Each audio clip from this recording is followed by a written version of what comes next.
Bom dia, boa tarde ou boa noite, a depender do horário que você esteja assistindo esse vídeo. Tudo bem com você? Eu sou o professor Fábio e no vídeo de hoje eu gostaria de falar brevemente a respeito da álgebra e da geometria chinesas para além dos clássicos chineses. Vamos lá?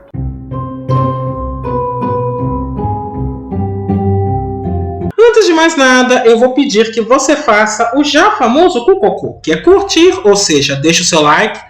Aproveita e faz isso agora que você já não esquece. Comenta, ou seja, utilize a área dos comentários para continuar dialogando comigo, para continuar apresentando as suas dúvidas ou mesmo dando sugestões de outros assuntos que você gostaria que fossem abordados neste canal.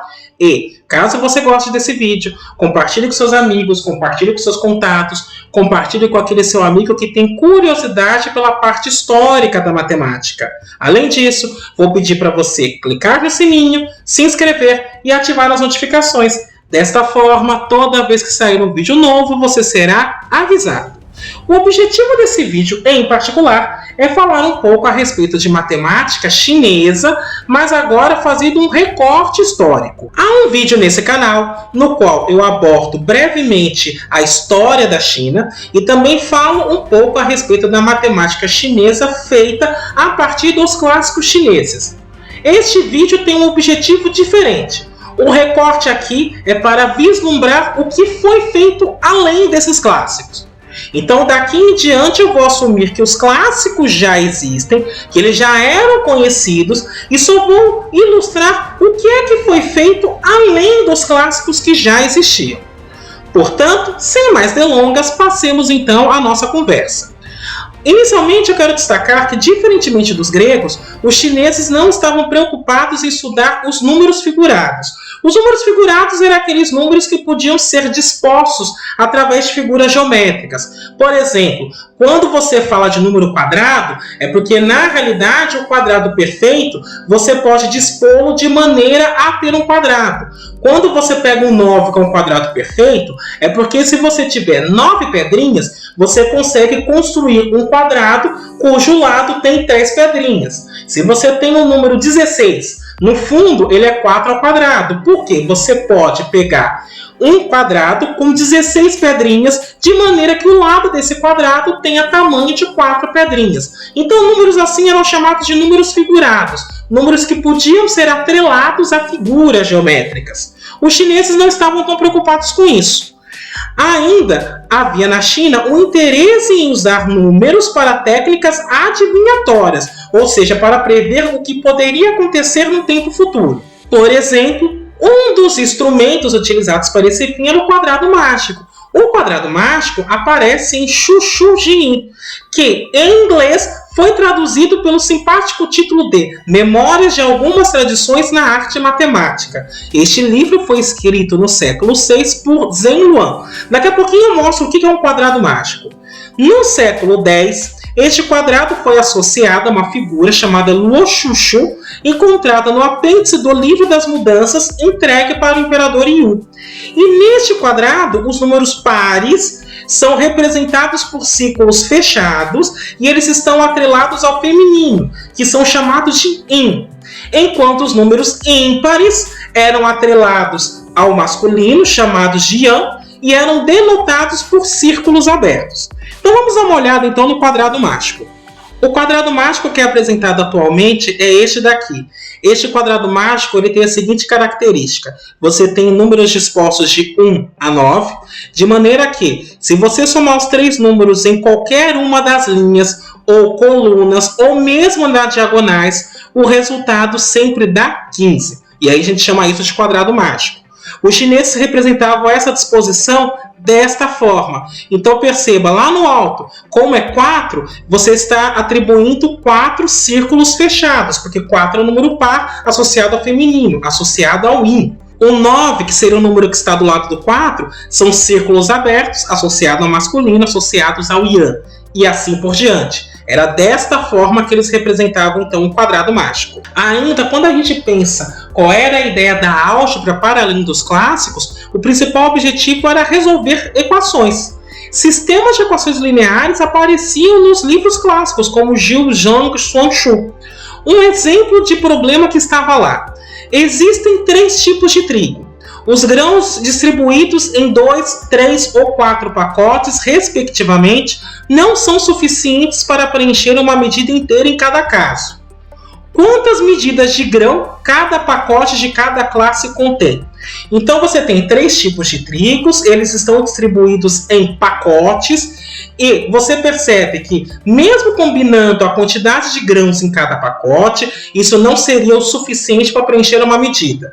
Então a pergunta que se faz é quantas medidas de grão cada pacote de cada classe, que são 3 tipos, contém. E aí o que você pode observar é o seguinte, aqui estão a quantidade de trigo da primeira classe, da segunda classe e da terceira. Perceba que se você chamar a primeira classe de X, a segunda de Y e a terceira de Z, você consegue então definir um sistema linear. Por exemplo, você tem aqui um pacote da primeira classe, ou seja, um X, mais 4 pacotes da terceira classe, 4Z, davam uma medida. Eles sozinhos não eram suficientes para uma medida, mas quando você soma esses pacotes, isso dá uma medida. Perceba que uma outra equação advinda daí seria 3 vezes y, que seriam os pacotes da segunda classe, mais z é igual a 1.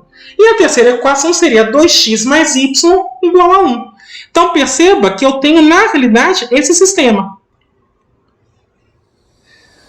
X mais 4z igual a 1, 3y mais z igual a 1, e 2x mais y igual a 1. É um sistema 3x3 que pode ser resolvido, por exemplo, pela regra de Cramér. E aí a solução original estava absolutamente correta e era apresentada da seguinte maneira. O x deveria ter 9/25, o y era 7/25 e o z era 4/25. Essa é a solução original que é dada nesse problema e essa solução está correta. O último capítulo de Xiuzhang Xuanxu, envolvendo triângulos retângulos, leva a equações quadráticas e lineares. Para exemplificar essa ideia, nós podemos citar um problema bastante recorrente no livro, envolvendo uma cidade cercada por um muro quadrado, com um portão no centro de cada lado. Em alguns casos, era questionada a distância x do portão sul a uma árvore, localizada a leste do portão leste. E a pergunta é, a que distância do portão sul esta árvore se tornaria visível? E os dados são o lado S do quadrado e a distância D da árvore ao portão. Então deixe-me mostrar uma figura para que você possa entender qual é o problema. Então o problema que está representado nessa figura diz o seguinte, aqui estaria o portão sul. Então a distância daqui até esta linha é S sobre 2 e daqui também S sobre 2 e aqui você tem a distância D, que é a distância da árvore ao portão. Portanto, esse tamanho aqui também é S sobre 2. O que se pergunta é o seguinte, se eu saio do portão sul, a que distância eu tenho que estar dele, de maneira que eu chegue neste ponto aqui, que eu vou indicar por P, de forma que, na hora que eu estiver em P, eu consigo enxergar a árvore que está exatamente aqui nesse ponto que eu estou destacando de vermelho.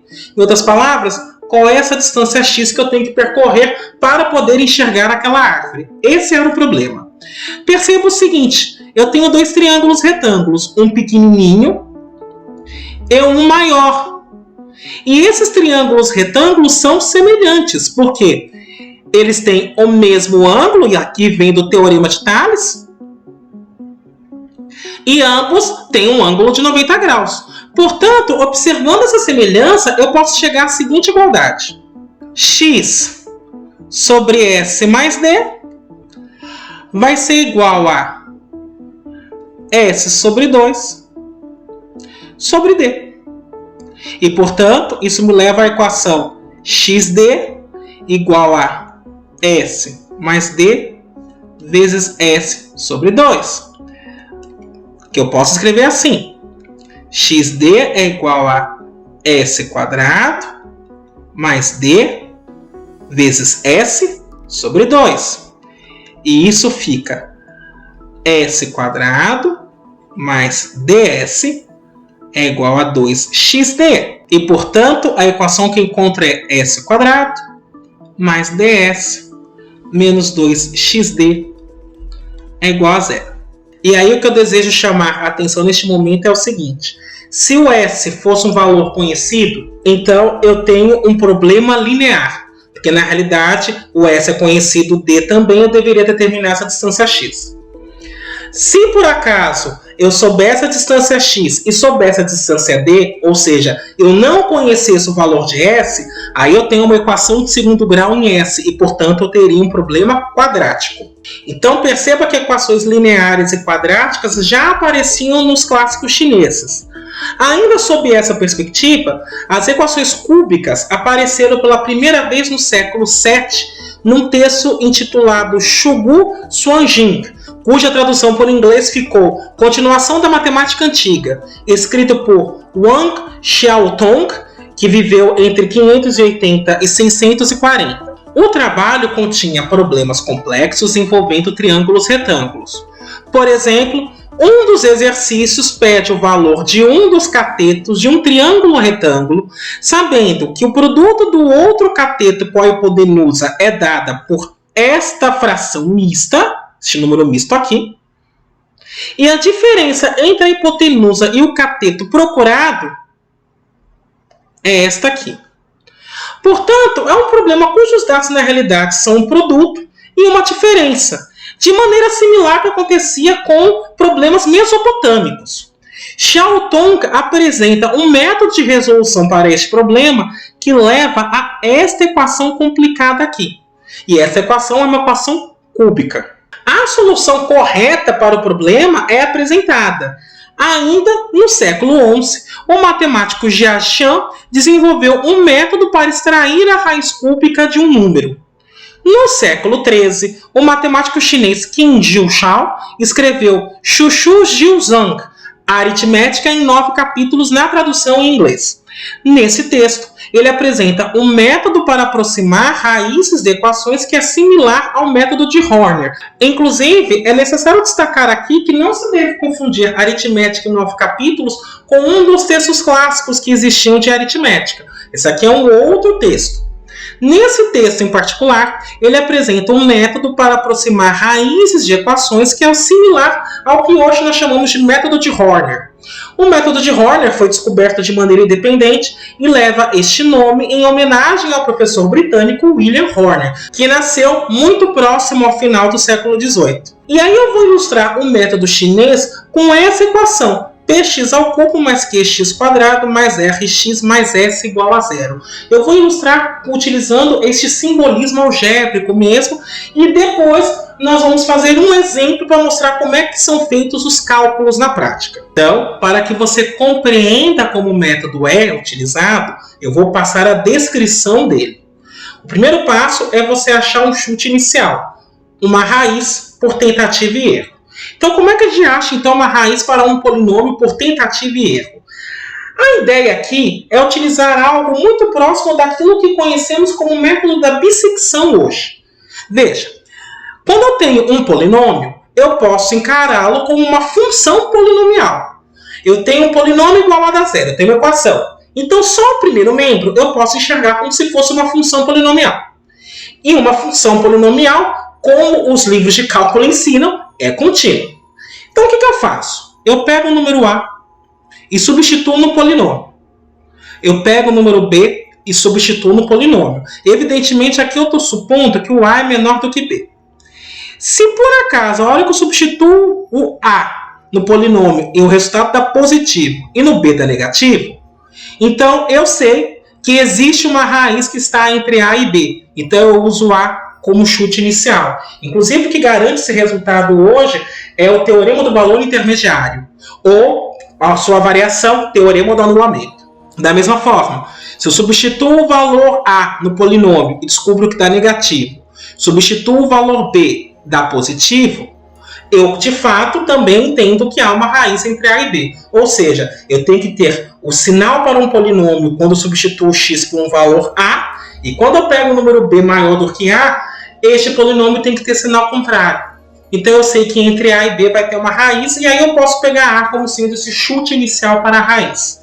É assim que a gente determina esse chute por tentativa e erro. E aí, realmente, você vai testando até que isso aconteça. O segundo passo é criar um template na forma de uma matriz 4x5, para equações cúbicas, evidentemente. À medida que você aumenta o grau, você acaba criando matrizes cada vez maiores, no qual a primeira linha é formada pelo coeficiente do termo de maior grau, ou seja, o coeficiente que acompanha x ao cubo. Já a primeira coluna é composta pelos coeficientes em ordem, e aí você também tem um triângulo inferior à esquerda consistindo de zeros. E o terceiro passo é preencher os vazios da esquerda para a direita e de cima para baixo da seguinte forma. Em cada espaço, você vai colocar o produto dessa aproximação pela entrada imediatamente superior, somada com a entrada à esquerda. Ficou confuso? Então vamos fazer isso de maneira algébrica no primeiro momento. Então, para ficar mais claro exatamente o que significa esse método, de onde é que ele vem no final das contas, por que eu vou cair numa matriz, eu vou considerar a equação que nós estamos analisando. Px ao cubo mais qx quadrado mais rx mais s igual a zero. O que eu estou tentando obter é uma raiz. Então, uma raiz A. A primeira coisa que eu faço é uma mudança de variável. Eu vou chamar o x de y mais A. Este y, no fundo, é que eu vou acabar pegando como sendo o chute inicial. Mas veja o que acontece. Se eu faço essa mudança de variável, do ponto de vista algébrico, eu tenho a seguinte situação. P vezes y mais A ao cubo, mais Q, que multiplica y mais A ao quadrado, mais R, que multiplica y mais A, mais S, igual a zero. Agora veja, quando eu estou pegando o cubo da soma, isso fica y ao cubo, mais 3y quadrado A, mais 3y A quadrado, mais A ao cubo, mais Q, que vai multiplicar y ao quadrado, mais 2ay, mais A quadrado, mais ry, mais ra, mais s igual a zero. E aí eu vou reorganizar essa soma de um jeito mais palatável para que você compreenda o que está acontecendo. Então eu vou distribuir o P, vou distribuir o Q, e aí eu vou reorganizar a soma. Então, na hora que eu distribuo o P, eu vou ter Py ao cubo mais 3Pay ao quadrado mais 3P A quadrado y mais P A ao cubo mais QY ao quadrado mais 2Q AY mais Q ao quadrado mais RY mais RA mais S. Isso tudo dá zero. E, portanto, o que eu tenho que garantir com aquela tabela é que eu faço uma ligeira conversão. De que forma? A minha ideia com a tabela é converter esse coeficiente P com a mudança de variável em P mesmo, porque eu estou deixando em Y. O que? Como eu quero mexer agora só com Y ao quadrado, no fundo eu estou convertendo em 3PA mais Q, que seria a soma dos coeficientes com y ao quadrado. O R, no fundo ele está sendo convertido em 3P ao quadrado mais 2QA mais R, utilizando essa mudança de variável.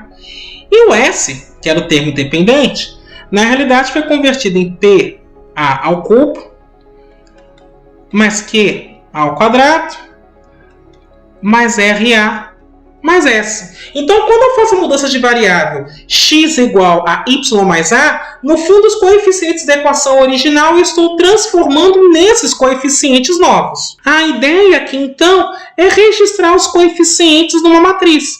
Então, perceba, se eu tenho uma matriz 4 por 5, que a primeira linha dessa matriz é composto por P, que é o termo que estava acompanhando x ao cubo, na primeira coluna eu vou escrever Q, R e S. E aqui eu vou fazer um triângulo com zeros. Então aqui teria um 0, 2 zeros, 1, 2, 3 zeros. E o que eu quero observar agora é o seguinte: o que o método diz que eu preciso fazer? Eu vou pegar a raiz que eu conhecia A, e aí eu vou fazer P vezes A mais Q.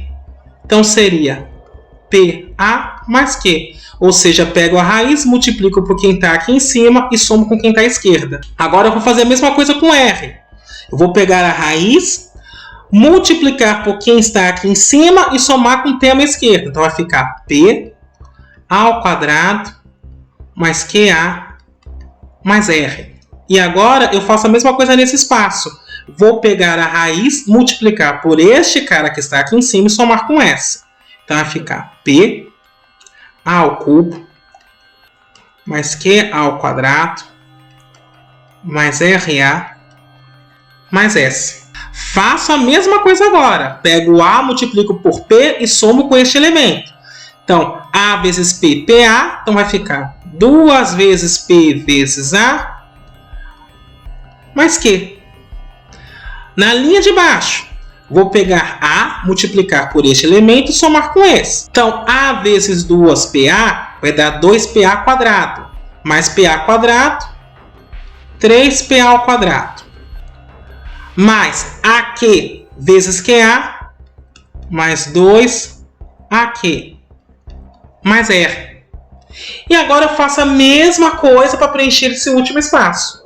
Então, A vezes P, 3PA, mais Q. E aí, esse triângulo de zeros é só para me indicar uma diagonal secundária que eu vou tomar, que é essa diagonal aqui. Não é bem uma diagonal secundária, porque essa matriz não é uma matriz quadrada, mas é algo que remete a uma diagonal secundária. Então, perceba aqui, no momento que eu estou pegando a diagonal secundária, eu estou escrevendo a equação que eu tinha em y. Porque aqui ficaria py ao cubo, 3pa mais qy, este elemento vezes y ao quadrado, e este elemento era o termo sozinho. Era a ideia da conversão que eu havia acabado de mostrar. Então, no fundo, quando eu tomo a diagonal secundária, eu acabo caindo na seguinte equação. Py ao cubo mais 3pa mais qy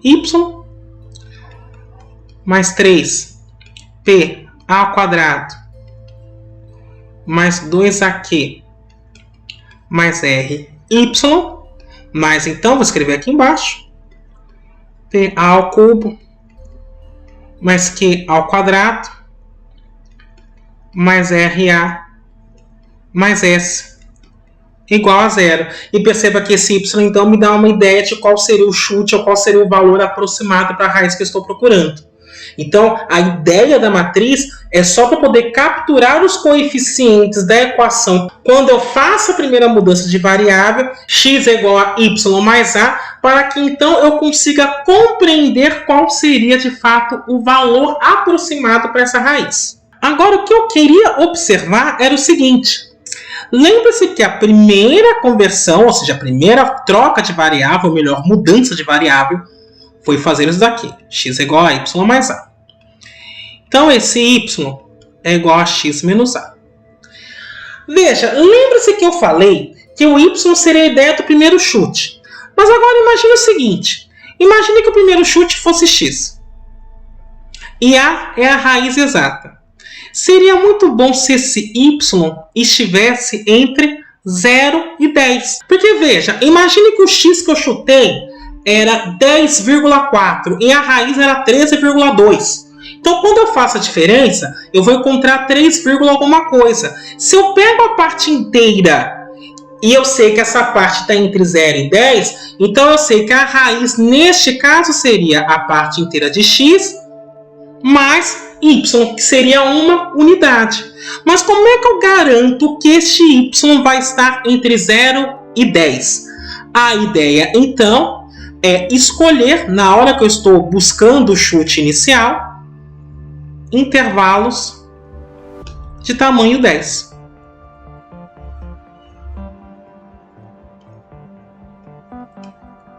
Agora, eu sei que este y, essencialmente, não precisa ser um número inteiro. Ele pode ser um número inteiro com uma parte decimal. Como é que eu faço para trabalhar com a parte decimal, então? A ideia é fazer uma nova mudança de variável. E a mudança de variável que eu faço é z igual a 10y. E aí, na hora que eu faço essa nova mudança de variável, eu vou cair na seguinte equação, depois de bastante algebrismo. Pz ao cubo mais 10, 3pa mais q vezes z quadrado, mais 100, 3pa ao quadrado mais 2qa mais raz mais 1000, que vai multiplicar p ao cubo mais q ao quadrado mais ra mais s igual a 0.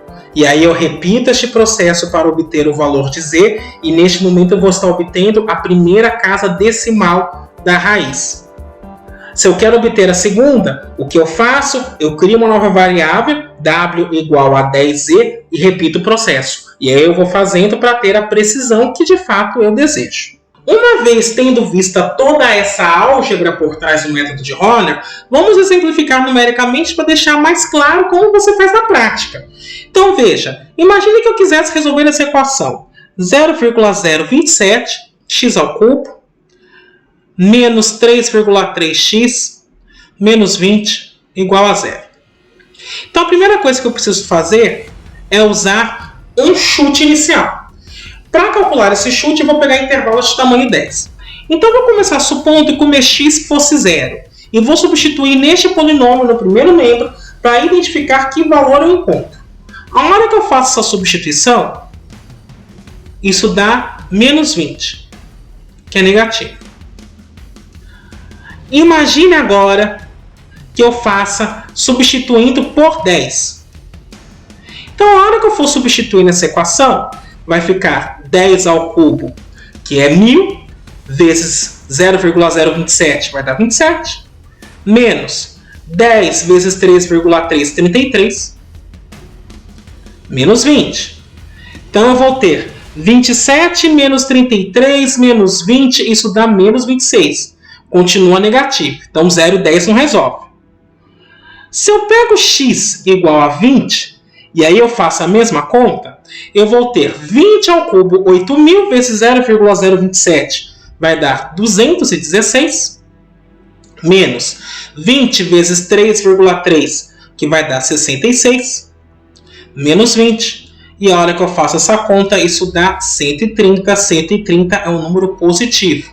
Portanto, a raiz eu sei que está entre 10 e 20. Então, qual que é o meu chute inicial? O meu chute inicial é 10. Então, eu vou supor que a raiz é 10. Agora, então, eu vou montar a matriz utilizando esses coeficientes. Então, quando eu pego a matriz 4 por 5, na primeira linha eu vou repetir 5 vezes o coeficiente do termo de maior grau, nesse caso é o coeficiente cúbico. E aqui na primeira coluna eu vou colocar os coeficientes em ordem. Então você não tem um coeficiente com x quadrado, então fica 0, menos 3,3 que está com x, e menos 20. E aqui eu vou criar um triângulo formado por zeros. Então, por enquanto, eu estou com essa situação. Como é que a conta é feita? Veja, o chute que eu considerei foi 10. Então, eu vou fazer 10 vezes 0,027, que dá 0,27 mais 0. Então, aqui eu escrevo 0,27. No próximo elemento, aqui na mesma linha, 10,0,027, 0,27 mais 0,27, 0,54. 10,0,027 vai dar 0,27, somado agora com 0,54, 0,81. E agora eu vou repetir o procedimento na linha imediatamente inferior. Então eu vou pegar o chute que eu dei, que é 10. 10 vezes 0,27, 2,7. Menos 3,3, isso dá menos 0,6. Agora, para preencher esse espaço, 10 vezes 0,54 é 5,4. Menos 0,6, 4,8. E, por fim, esse espaço aqui. 10 vezes menos 0,6 dá menos 6. Menos 6, menos 20. Menos 26. Fiz essas contas todas. Então, agora eu vou considerar esta diagonal secundária. E, portanto, a equação que eu tenho em y é a seguinte. 0,027y ao cubo mais 0,81y quadrado mais 4,8y menos 26 igual a 0. Agora o que eu faço? Eu vou continuar o processo, porque eu sei que o meu chute inicial é 10, mas não é necessariamente 10. Eu tenho que identificar, então, qual é a casa das unidades. Então, eu vou achar um chute para esta equação. Então, quando eu substituo este y por 3, porque aí eu vou tentar agora, como eu estou falando por unidades, eu vou tentar de 0 para 1, 1 para 2, 2 para 3 e assim por diante. Quando eu uso y igual a 3 e substituo neste polinômio, o valor que eu encontro é menos 3,581. E se eu faço y igual a 4 e substituo neste polinômio, o valor que eu encontro é 3,088. Perceba que este valor é negativo e este valor é positivo. Portanto, a unidade vai estar entre 3 e 4. Então, o meu chute é 3. Isso significa o quê? Que a minha raiz exata vai ser 10, que foi o chute inicial, mais o segundo chute de unidades, 3. 10 mais 3, 13. Então, eu sei que é 13 alguma coisa. E se eu quiser detectar, então, a primeira casa decimal, aí eu vou repetir o processo, agora pensando nesta segunda equação. Então, vou mostrar como é feito. Então, para que nós detectemos qual é a primeira casa decimal, novamente, eu vou colocar aqui, na primeira linha da matriz, o coeficiente do termo de maior grau. Na primeira coluna, eu vou escrever, então, os coeficientes em ordem, seria do y ao cubo, y ao quadrado, y e o termo que ficou sozinho. Faço um triângulo composto por zeros e recomeço os cálculos. Então, veja, o chute que eu estou tomando é 3. Então, eu tenho que fazer 3,0,027 mais 0,81. E esse valor vai dar 0,891. Agora, eu faço 3 vezes este elemento e o resultado somo com esse. E aqui vai dar 0,972. Por fim, 3 vezes esse elemento somado com esse. E isso dá 1,053. E neste caso eu estou usando 3 agora porque o meu chute é 3. Agora, eu vou fazer 3 vezes este elemento somado com 4,8. E isso dá 7,473. 3 vezes este elemento somado com este número. E o resultado dá 10,399. E por fim, 3 vezes esse elemento menos 2,6. Isso aqui dá menos 3,581. Agora eu vou pegar essa espécie de diagonal secundária para montar a nova equação. Só que eu tenho que observar o seguinte. Quando eu passei do x para o y, eu não fiz nenhum produto. Quando eu passo do y para o z para investigar as casas decimais, eu precisei fazer um produto. Na equação que aparece no z, eu vejo que o termo que está z ao cubo é multiplicado por 1, z ao quadrado por 10, 100, e aqui o termo independente por 1000. Este cuidado eu tenho que ter na hora que eu for escrever a nova equação. E daqui em diante, eu vou ter que observar esses produtos se eu for procurar a segunda casa decimal, a terceira casa decimal e assim por diante. Logo, a nova equação agora em z fica 0,027 z ao cubo mais 10,53 z ao quadrado mais 1039,9z menos 3.581 igual a zero. E agora, se eu estou investigando casa decimal, eu tenho que dar um chute para z. Veja, quando eu faço z igual a 3, e aqui eu vou fazer de novo 0, 1, 2, 3, porque eu estou procurando uma casa decimal, já não estou procurando algo mais na casa das dezenas. Quando eu faço z igual a 3 e substituo neste polinômio, o valor que eu encontro é menos 365,801. E quando eu faço z igual a 4, o valor que eu vou encontrar é 748,808. E, portanto, como aqui é negativo e aqui é positivo, o meu chute novamente é 3. Então, a minha solução, eu já sei da forma 13, porque era 10 mais 3, 13,3. Se eu quiser encontrar a segunda casa decimal, eu tenho que repetir esse processo novamente para achar um novo chute. E assim por diante. É dessa maneira que esse método é utilizado. A solução para essa equação em particular é 13,333 da uma dízima periódica, que os chineses representariam por 13 1/3. O triângulo de zeros que aparece no método, ele é útil para obter a parte decimal da solução se os coeficientes da equação forem inteiros. E esse método permitiu que os chineses então trabalhassem com equações de grau elevado. Só que há um problema. Quando você está abordando equações quadráticas, esse método não é tão bom assim. Ele costuma encontrar uma solução, mas ele não consegue encontrar a outra solução. Ou seja, se eu estou trabalhando com uma equação quadrática, muito provavelmente esse método vai me dar uma raiz, mas não vai me apontar a outra. Um outro campo que eu quero observar para além dos clássicos chineses é o campo da geometria. E nesse sentido, eu preciso observar o matemático Liu Hui, que viveu entre 220 e 280.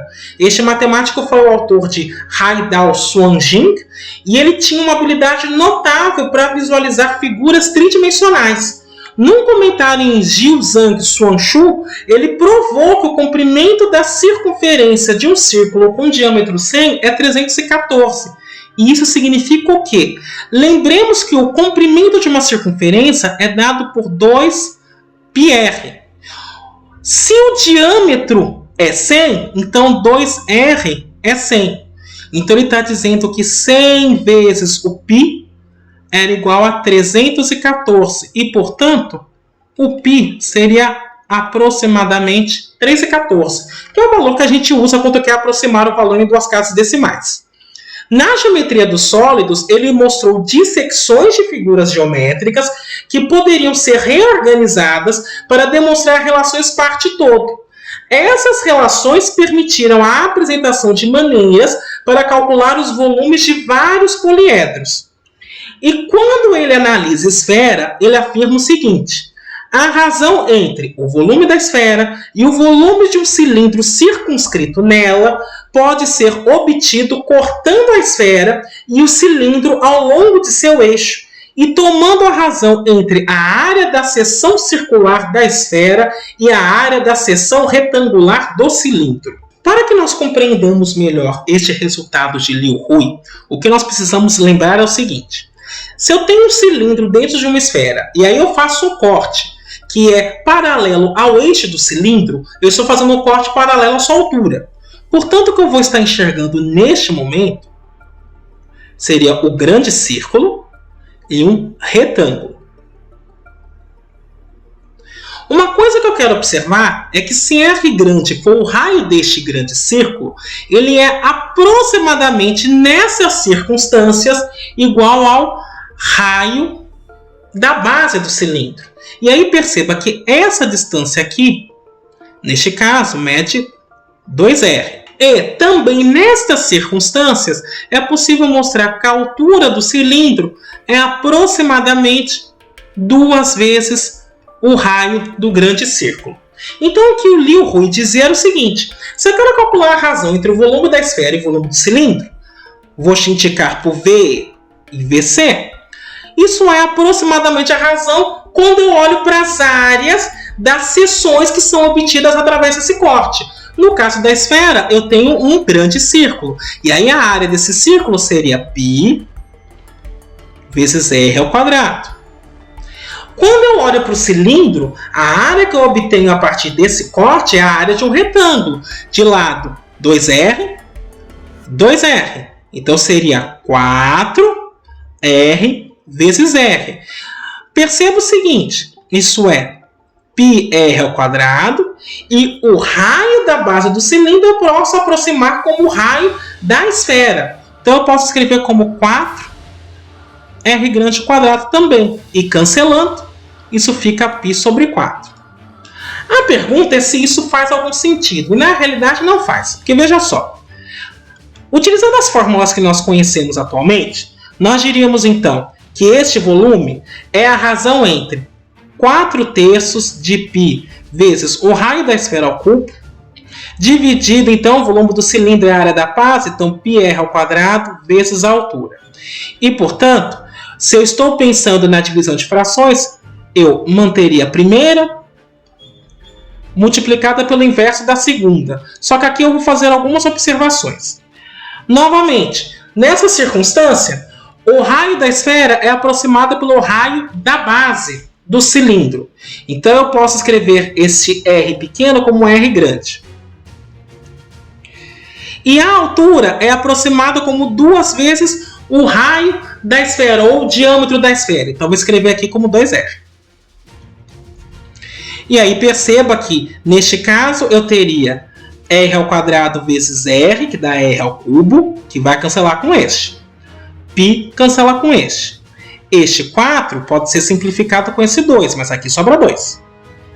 Então eu teria 2 vezes 1, 2/3. E esses valores são absolutamente diferentes. O próprio Liu Hui chegou a observar isso, porque quando ele estava analisando seções circulares paralelas à base do cilindro, ele reparou que essas seções não são proporcionais. Elas dependem, na realidade, da distância ao equador da esfera. Por isso, ele não esperava que essa razão que ele tinha encontrado estivesse correta. O que ele estava esperando é que talvez fosse uma aproximação.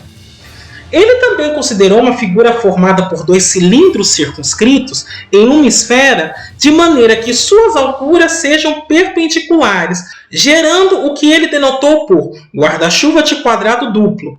Este sólido também é chamado de bicilindro ou sólido de Steinmetz. E aí ele observou que a razão entre o volume desse sólido para a esfera é a mesma que a seção retangular do cilindro tem para a seção circular, ou seja, 4 sobre π, conforme ele tinha encontrado. Para ficar claro, então, o que seria esse guarda-chuva, aqui eu tenho uma imagem e aqui você está vendo uma animação. Na realidade, você tem esses 2 cilindros que juntos formam uma espécie de cruz e eu estou pegando o meio desses 2 cilindros, onde eles teoricamente se encontram. É a partir daí que eu acho esse guarda-chuva de quadrado duplo. E aí eu vou pedir que você segure essa informação que ele achou entre esta razão, que essa vai ser importante para algo que de fato ele encontrou, o volume da esfera, e encontrou com a fórmula que nós utilizamos atualmente, inclusive.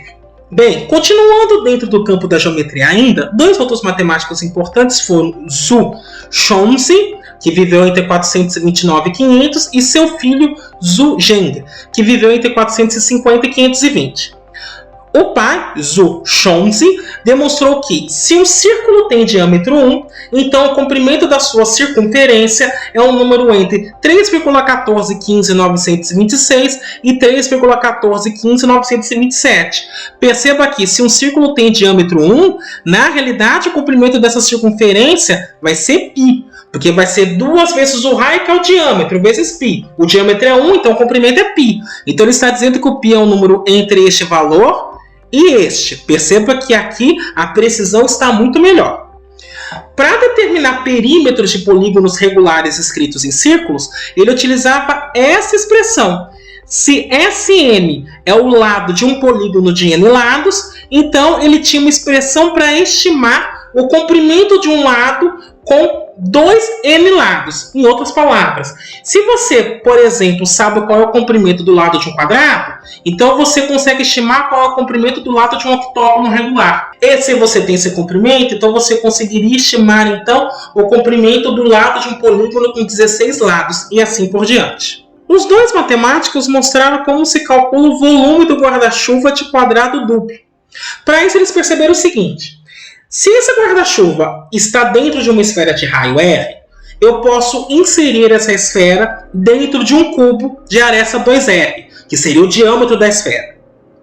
E aí essa família reparou que o volume da porção do cubo que está fora do bicilindro, em sua metade superior, é igual ao volume de uma pirâmide de base quadrada de lado 2R e altura R. Então o que eles perceberam no fundo foi o seguinte: se eu quero calcular o volume externo, o que eu estou chamando de volume externo é o volume daquilo que está no cubo, mas não está no guarda-chuva. Isso é equivalente a 2 vezes o volume de uma pirâmide de base quadrada de lado 2R e altura R. Por que 2 vezes? Porque a princípio ele observou isso pensando somente na metade superior. Se eu pego a metade superior e a metade inferior, eu tenho que multiplicar esse volume por 2. Então isso ficaria 2 vezes o volume de uma pirâmide de base quadrada de lado 2R e altura R. O volume da pirâmide, neste caso, é dado por área da base. Se é quadrada, é 2R quadrado, vezes a sua altura. Tudo isso dividido por 3. E quando eu faço a conta, isso fica 2 vezes 4R quadrado, vezes R, sobre 3. E, portanto, isso é 8R ao cubo, sobre 3. Então, esse seria o volume que está no cubo e não está no guarda-chuva. Portanto, se eu quero calcular o volume do guarda-chuva, basta pegar o volume do cubo inteiro, que seria 8R ao cubo, porque o volume de um cubo é a aresta ao cubo. Se a aresta é 2R, isso fica 8R ao cubo, menos o volume que está no cubo e não está no guarda-chuva, que nós acabamos de calcular, que é 8R ao cubo sobre 3. E aí, fazendo a conta, isso aqui vai ficar 3. 3 dividido por 1, 3 vezes 8, 24R ao cubo. Menos 3 dividido por 3, 1 vezes 8, 8R ao cubo. E, portanto, o volume do guarda-chuva seria 16R ao cubo sobre 3. Lembra que eu citei a informação na hora que eu estava falando do volume do guarda-chuva, que já era sabido que a razão entre o volume do guarda-chuva ou do bicilindro e o volume da esfera, quando eu estou considerando essa razão, é 4 sobre π? E aí eu disse, segura essa informação que eu vou mostrar como é que se chegou então à fórmula do volume da esfera. Bem, então perceba isso. Isto me leva à seguinte expressão: 4 vezes o volume da esfera é π vezes o volume do guarda-chuva. E, portanto, o volume da esfera seria π vezes o volume do guarda-chuva sobre 4. Mas o volume do guarda-chuva nós acabamos de calcular. Isso é π vezes 16R ao cubo sobre 3. Tudo isso dividido por 4. Aí eu vou manter a primeira fração, então vai ficar 16πr ao cubo sobre 3 vezes 1/4. Simplifica 16 com 4, isso dá 4πr ao cubo sobre 3. Portanto, foi assim que os chineses descobriram e definiram o volume de uma esfera. Bem, era isso que eu gostaria de discutir com você hoje. Espero que tenha sido bastante proveitoso. Eu me despeço por aqui. Até a próxima!